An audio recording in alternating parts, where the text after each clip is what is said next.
Hi, my name is Sam. I'm a data engineer and I'm also a property investor.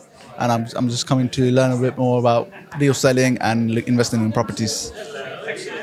And tell me how the week's been. How's it been? This week's been amazing. I've learned a lot. Before coming in as well, I've learned a lot through the online courses and everything.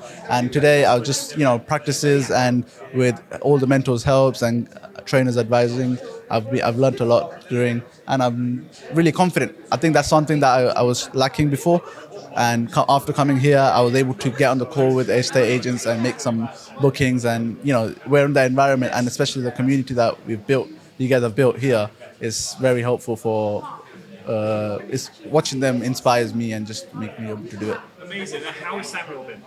Samuel's been great. Honestly, he's a very good mentor. He's very good at doing. He I feel like even though he's teaching so many people, he's still able to connect with everyone and able to make everyone understand.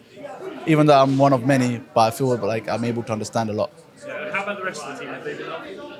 Yes, they've been amazing. Like I said before, all the mentors have been helpful. All the training advisors have been helpful too. That would be amazing. Excellent. And to anyone who's thinking about coming down to a crash course or thinking about coming down to one of these events, what would you say? 100% come down. It will be a lot of knowledge, but just knowledge alone won't be enough. You have to take some actions. So make sure to take some actions as well when you come down.